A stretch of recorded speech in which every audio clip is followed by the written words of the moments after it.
When we asked our listeners which song should we use for McMullen today, this was the vote. Mr. Grinch. I didn't really poll the listeners. I came out with that all by myself. John McMullen covers the Eagles, 97.3 ESPN.com, covers the NFL, Boardwalk Honda Hotline, as we get ready for Eagles and Texans. How are you, my friend? Doing well. Big fan of the Grinch. Would this be an apropos tune? Yes, very, very apropos. All right, there's a lot going on with this game, this team, everything that's going on. Let's start with this Carson Wentz stuff, I guess. There was a report out there that essentially he would like to have continued playing through this back problem here. What do you make of it? Yeah, that's true. Carson would like to play through this injury, and that's part of the issue. I wrote about that today on 973ESPN.com, even before John came out with that report. And he went for that second opinion while the team was in Los Angeles, and is basically diagnosis shopping, trying to find a doctor who would agree with him. And he didn't get the answer he would have liked. And the Eagles are sitting him down, and he wants to play through it. So it's a very difficult situation, as you can imagine, trying to work your way through this if you're Doug Peterson, especially when you add in all the other parts to it, and the fact that Nick Foles was successful in Los Angeles, that Nick Foles is so popular with this fan base. And Doug said it again today, and I say it all the time, and I'll say it. There is no quarterback controversy inside the NovaCare complex, but they're very aware how some people look at this, and they're trying to sort of manage the personality of Carson Wentz, and it's more difficult than than people probably think. I mean, there is ego involved, and it's a problem. Is it a problem to the point where there is some, I don't want, disconnect seems a little light, but that there is some sort of, is animosity the right word, between the two sides? I don't know if it's animosity as much as a frustration of a player that wants to play, and this is the second time this year that this has happened, because if you go back to the beginning of the season, Carson felt he was ready for week one. Carson felt they should have cleared him for week one, and they erred on abundance of caution and waited for that 9-month mark, and waited a couple weeks for week 3. So this is the second time where the doctors are shutting him down, and he feels like he can play. So I sometimes you have to save players from themselves, and that's what's happening here. But from the player standpoint, it's certainly frustrating. And then you put in the other part of it, as I said, and it's weird because Carson and Nick are good friends, but there's a human nature aspect to it, and the fact that there's this narrative going around that Nick wins games, and Carson was struggling with that, and I think he's struggling with the fact that some people actually believe that. John McMullen's with us. Well, and quite frankly, it doesn't help when Chris Long's got a shrine up to Foles in there. There's got to be some human nature of Wentz saying, "Am I doing something wrong? Why are these guys not?" It's seemingly not as supportive of me. I mean, after the game, I don't know how many people saw this, but Wendell Smallwood was on with Derek Gunn on NBC, and he said he's our leader. We respond to him. There have been guys who have, I don't want to say gone out of their way, but they maybe just not even thinking about it second nature, have kind of indicated that they feel that they do play better, right? Yeah, no, I don't necessarily think that. In Chris's case, you have to know Chris Long, he was kind of playing a joke, and he said, "Watch this," and he got all the media people to huddle around his locker. So I think that's joke or not, you know how that looks on the outside looking in. It's, they really like Foles more than they do Wentz. Well, they do. I'm not saying they do. They do really like Nick Foles, but they really like Carson as well. I think, and I talked about this on Mosher, McMullen, and Krause last night, is the fact that, certain guys, Chris Long is one of them. And I talked about, always pushing things off to the future, and players like Chris Long. Chris Long may retire after the season. The Jason Peters, the Darren Sproles, all the names, even potential free agents like Brandon Graham. History says in this league you're going to have a 33% turnover at least each year. So for a lot of these players, they're not going to be back in Philadelphia. So it's very meaningful for them to win these final two games and try to find a way in the playoffs, hope to get some help elsewhere, and keep this thing going. Mm-hmm. And for that to happen, they got to get behind Nick Foles. So I think that's what that part of it is about, more than they don't like Carson Wentz. And I'm not suggesting that they don't like Carson Wentz. That's not what I'm saying. Right. Sure we get that out. When this team was 11-2 last year, and he was going to be the MVP of the league, and I say it all the time, and he got hurt in Los Angeles, and the press conference on Monday, I'm telling you, Mike, it was like a wake at the NovaCare complex. They thought their season was over. So it's not that the fact that they don't believe in Carson Wentz. What that Super Bowl run did for Nick Foles is it created belief in him as well in that locker room, which didn't exist before the run. It now exists, and they feel they can win with him. But I think that's more about Nick than taking shots at Carson. Now, you wrote that managing Wentz is getting trickier for Doug Peterson. In what aspects is Doug Peterson wrestling with this here? Well, I think he's dealing with his psyche. I think there's frustration. I think there's it's very difficult. And I mentioned the ego part of it and the fact that the team was struggling, and magically they go out to play a really good Los Angeles team as a 2-touchdown underdog. They win the football game, and everybody's kind of lauding Nick Foles, and he played well. But, some other guys played well on top of it. Guys like Fletcher Cox and Avonte Maddox was off the charts good. A lot of things, the offensive line, the defensive line as a whole, beyond Fletcher Cox as well, contributed to that win. And it's just Nick. Nick wins, Nick does this, Nick does that. And I think that's what Doug has to manage. And he said it today, he said he's standing up there. Carson Wentz is the quarterback. And he admitted you have to reaffirm that. You have to make him understand that because there is a human nature element to it. And even though there's no controversy inside the NovaCare complex, it doesn't mean the players don't hear what's being said outside of it. And that's what Doug's trying to manage. And I talk about it all the time. We always talk about X's and O's, understandable.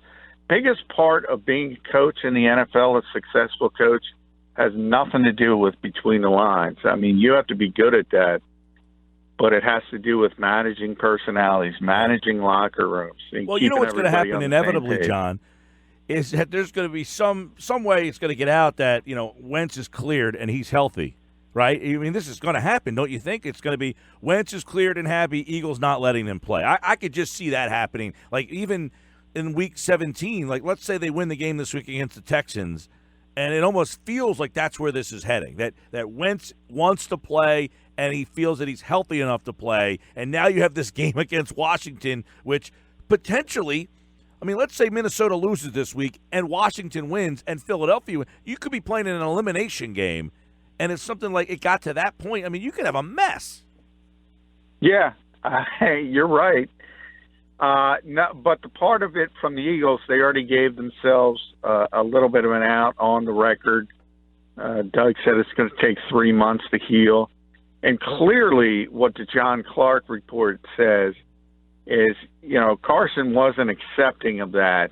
And it was Carson who went for the second opinion. And that's the diagnosis shopping, trying to find a doctor who says, no, you can play through that. And he didn't find it. So from that standpoint, it's good from the Eagles situation. Now he could go try it again. I don't think that would be the prudent way to go about it. But you don't know how deep the frustration is. And you hope it doesn't boil over.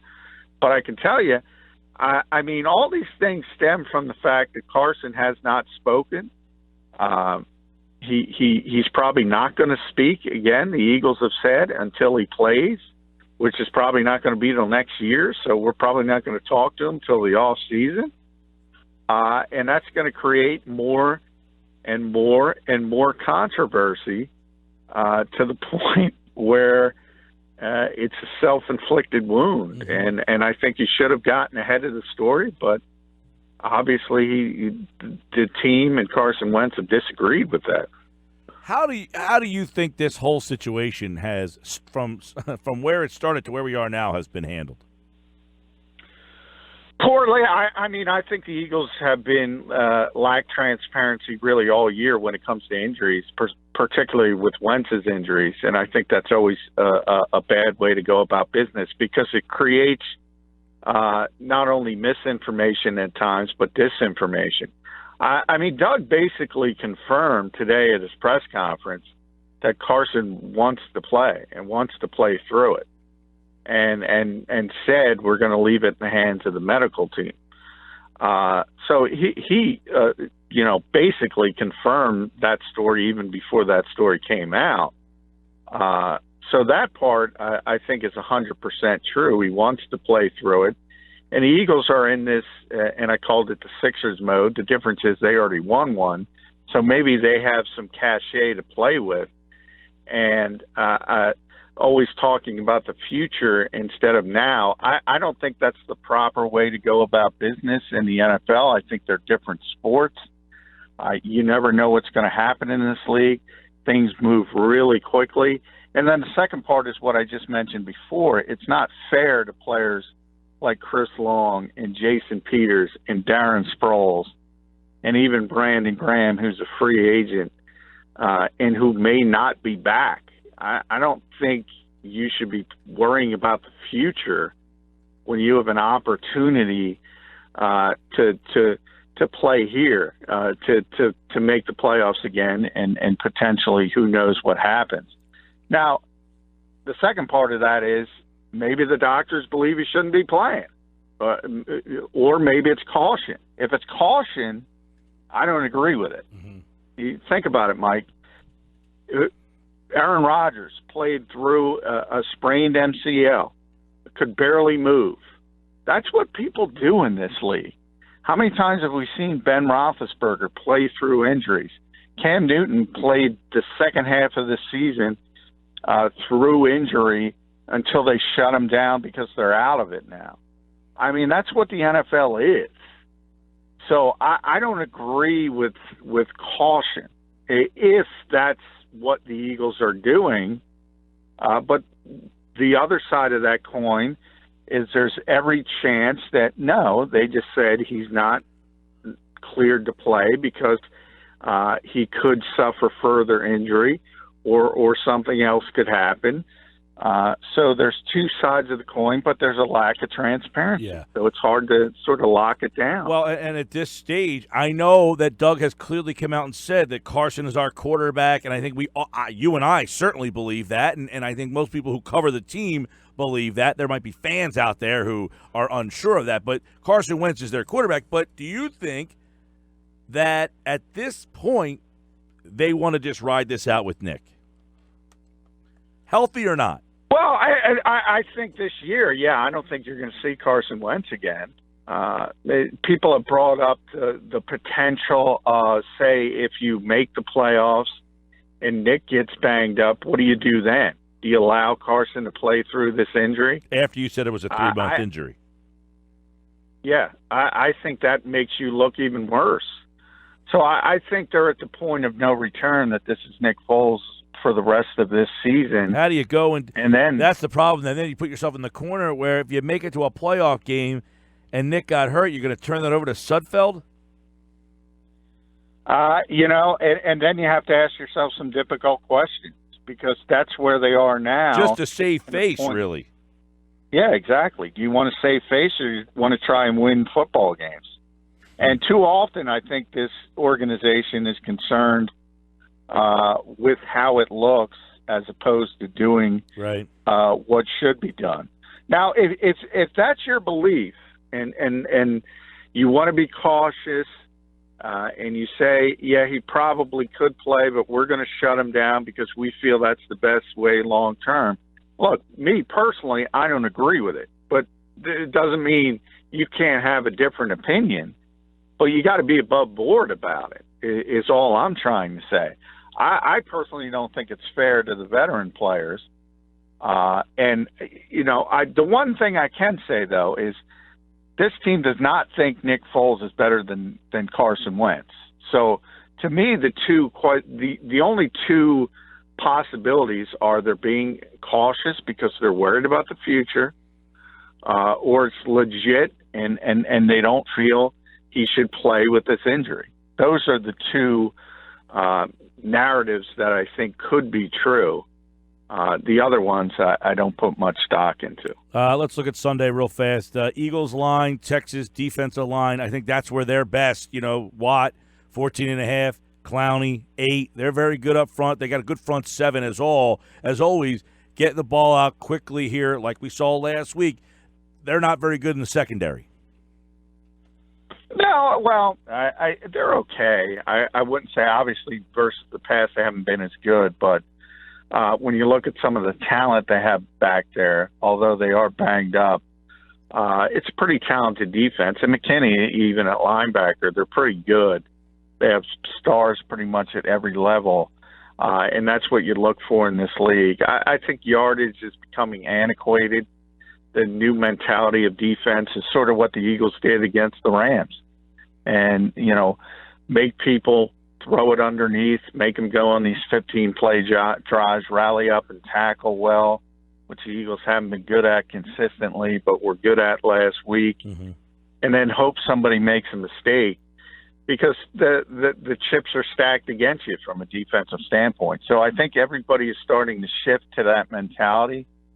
And the Texans have some pretty good players. So I think you kind of look at, I think having playmakers now is more important than maybe some of those old things we used to look at and talk about yardage and rating defenses that way. I think we got to go more to the Jim Schwartz mode, and the fact is, do you give up points or don't you? And that's the only thing we should be looking at. Texans are 4th in the league against the run, 88 yards a game, 26th against the pass. They give up 258. They are the 346 total yards. The bend don't break. They give up 20 points a game. So we'll see if the Eagles can somehow take advantage of it. So, I feel like this Texans defense is kind of a mixed bag, if you will. I mean, as you mentioned, they've got some talent around the board, but they gave up 22 last week to a pretty bad Jets team. Yeah, I mean, well, we know anybody's capable on any day in this league in the modern era to have a bad game and give up points, even against a team that's struggling. So I think you got to look at the personality of the game and see how it's unfolding, and then adjust from there. But you mentioned, everybody talks about J.J. Watt and Clowney and even Whitney Merciless. But as I said, McKinney's great. You got the Honey Badger, Kareem Jackson, Joseph at corner. Those are some pretty good players. So they have playmakers, and they're capable of doing some things that maybe you don't look at. And we talk about it all the time, Mike. If you're, say, a top 5 run defense, as they are, that means teams are going to try to throw it against you. It's easier to throw it, and then your numbers aren't going to look as good against the pass. So I don't know if I take much stock in that. But to me, the Texans, if you want to look at it, is they've won, 10 of 11 or whatever it is, only losing to Frank Reich's Indianapolis Colts over the last 3 months. But they haven't played a lot of good teams. And more than that, they haven't played a lot of good quarterbacks. So I don't know how proven they are either, except that they've done what they should do after that bad start. And that's beaten a lot of bad football teams along the way. John, DeAndre Hopkins, we know that he's going to be tough. We talked a little bit about this, but do you think Maddox is the guy that is asked to defend Hopkins, or does that go to Douglas? Well, I don't think the Eagles are going to travel anybody, so that's number one. It would be interesting because it would certainly be a big test for Avonte Maddox, and I would like to see it, to be honest, to see how it hold up against a player like that. And it would be difficult because the size would be an issue, and Hopkins is so good in contested catches. He's good at everything, basically. But that's a lot bigger test than, say, a Josh Reynolds, who's got size, but not nearly as well-rounded. So, I mean, the Eagles aren't going to travel anybody. So it's basically up to Bill O'Brien where he wants to put him, who he wants to attack. Rasul Douglas has some size, but he's not going to be able to keep up with him. Bottom line is you got to bracket him. You got to double team him, and you got to do everything possible to at least slow him down. This is the best receiver in football, and the Eagles are down both starting corners, and as well as Avonte Maddox played. This is DeAndre Hopkins. I mean, that's a tough matchup. You got last week, we talked about it, but yesterday, the Eagles' defensive line was impactful against the Rams. How do they match up against this Texans' offensive line? You got you mentioned Fletcher Cox gave John Sullivan all sorts of problems last week. So can Fletcher Cox in that line really be an impact again? Yeah, I mean, they should. This is a bottom 5 offensive line in this league. I mean, they are really bad. I mean, the Rams' offensive line is actually top 10, and they dominated that group. So this is a big step down. This is the one, if you're going to point to one major weakness on the Houston Texans, that's it. It's their offensive line. They're able to overcome it a little bit because the quarterback is able to extend plays, is very mobile, obviously. But that's a give and take, and a little bit like Carson Wentz. Part of all those sacks that they give up is on Deshaun Watson because he does hold on to the football, and he is looking to extend and trying to make plays. So it's sort of a catch-22, as Eagles fans know, with that type of quarterback.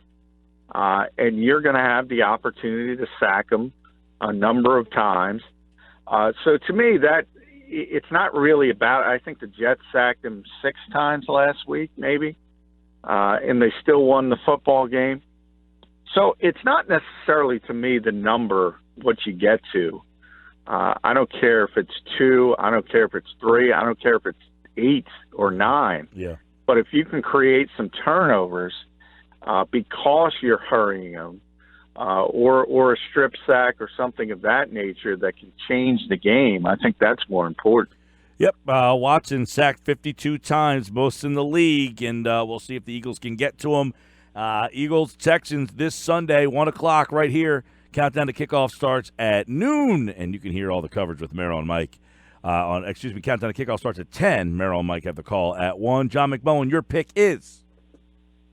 Eagles 24, Texans 23. Razor close. Ooh, razor close. 24-23 is John McMullen's pick. Don't forget, pick the perfect score tonight at 5:30. Tell us the score of this week's game. $600 on the line. Merry Christmas. Happy New Year. I will talk to you in January. All right. Happy holidays, Mike.